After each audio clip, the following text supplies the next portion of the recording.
Gujarati film Kanubhai the great की starcast आज वडोदरा शहर आ पहुंची थी। फतेहगंज के रिलायंस मॉल में फिल्म की स्टारकास्ट ने दर्शकों के साथ बैठकर फिल्म देखी। Gujarati film Kanubhai the great हाल ही में रिलीज हुई है, जिसे काफी अच्छा रिस्पांस भी मिल रहा है।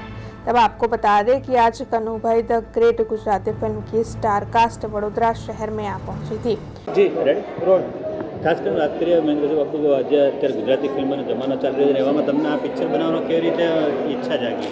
અચ્છા, સરસ, સારો ક્વેશ્ચન છે. ખરેખર અત્યારનો સમયમાં જનરલી લોકો મનોરંજનના પિક્ચરો, મારધાડના પિક્ચરો ને એ ટાઈપના જ પિક્ચરો બનાવે છે. અને જ્યારે વિષય હાથમાં લીધો અને મિત્રોને વાત કરી કે બે સેજ બાયોપિક ટાઈપની પિક્ચર છે, તો લોકોએ ચોખ્ખું કીધું તું 1,12,000 કરવાની વાત કરે છે. એટલે પછી મેં મારી સાથે જે હીરોને મેં નક્કી કર્યા હતા, હીરોને વાત કરી કે ભાઈ આ પિક્ચર તો કીધું હવે બનાવીશું તો પાછળ આપણને કંઈ અર્નિંગ તો થવું જોઈએ, લોકો આવે પિક્ચર જોવે. આ બાયોપિક છે, કોઈ જોશે નહીં. પણ કે સાહેબ તમે જુઓ, એકવાર વાર્તા વાંચો, બહુ સારી વસ્તુ છે. પછી મેં વાંચી, પછી મને કીધું મારે હવે જે કનુભાઈ છે એને મળવું છે. એટલે કનુભાઈને જ્યારે રૂબરૂ મળવા ગયો ત્યારે રિસલ એના ઓરામાં આવી ગયો. એ વ્યક્તિ બચપનથી અપંગ છે, જે એક ડૉક્ટરના ખોટા ઇન્જેક્શનના કારણે પોતાના પગના હાથ જતા રહ્યા હતા. ભણવામાં એટલા હોશિયાર, પણ ગરીબ કુટુંબ, ભણી શકે નહીં. પગ લંગડાતા ચાલે. સ્કૂલે જવું હોય તો એ વખતે બસ સિવાય કોઈ વ્યવસ્થા નહોતી. અને સારા માણસો બધા ચડી જાય ને પોતે રહી જતા. પછી માણસે ફાઇટ આપીને અત્યારે હાલ આપણે જોઈએ તો બસની અંદર રિઝર્વેશન ફોર વિકલાંગનું જે બોર્ડ હોય છે એમની દેન છે. 11 દિવસની ભૂખ હડતાલ કરીને પોતે બને. અને તો અનેક કિસ્સા એમના જીવનના છે જે આપણને મોટિવેટ કરે છે અને ઘણું બધું લેસન પૂરું પાડે છે. અને મેં જ્યારે મળ્યો ને ત્યારે એમના આભામાં આવી ગયો. મેં કીધું ભલે મને પૈસા મળે કે ના મળે, પણ આ વ્યક્તિની પર પિક્ચર મારે બનાવી છે, જેણે અત્યાર સુધી 40,000 વિકલાંગોને ભણાવી ગણાવી તૈયાર કરી, દવા દારૂ કરાવી અને બધાને પગભર કર્યા છે, નોકરીએ લગાડ્યા છે. એટલે એમ કહી શકાય કે એક અપંગ વ્યક્તિ 40,000 ઘર ચલાવી રહ્યા છે. એટલે સાહેબ આનાથી બીજું મોટું કામ કયું હોઈ શકે?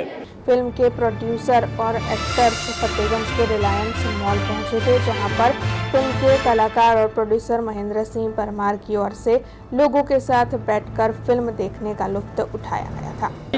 કનુભાઈ ધ ગ્રેટ મૂવી આવી રહ્યું છે, તમે મેઇન એની અંદર એક્ટર છો, શું કહેશો? કેટલી ખુશીનો માહોલ છે જ્યારે આજે રિલીઝ થયું છે? બિલકુલ, એક એક્ટર માટે એ તેની પહેલી ડેબ્યુ ફિલ્મ બહુ સ્પેશિયલ હોય છે. તેવી જ રીતે કનુભાઈ ધ ગ્રેટ આ ફિલ્મ મારા માટે બહુ સ્પેશિયલ છે. તો મારા ફેમિલી સાથે અહીંયા હું સ્ક્રીનિંગ માટે આવ્યો છું અને અમારી સાથે અમારા ફિલ્મના પ્રોડ્યુસર છે Mahendra Singh Parmarji.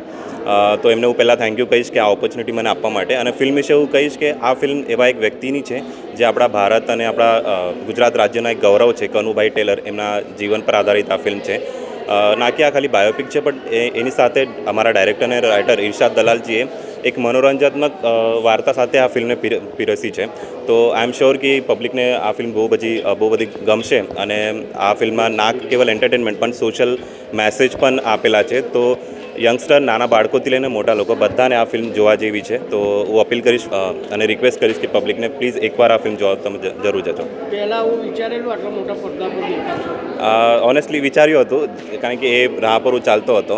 But by God grace એવા વ્યક્તિઓ જોડાયા ગયા અને જે સપનું જોયું હતું એ આજે સાકાર થતા જોઉં છું. આ મૂવી કરતી વખતે કોઈ યાદગાર એવો કંઈક પળ રહી ગયો હોય? યાદગાર પળોમાં એવું છે કે કનુભાઈજીનું જે કનુ બાપાનો જે રોલ પ્લે કરી રહ્યા છે સુનિલભાઈ વિશ્રાની, તે હુબહુ એમના જેવા જ દેખાય છે.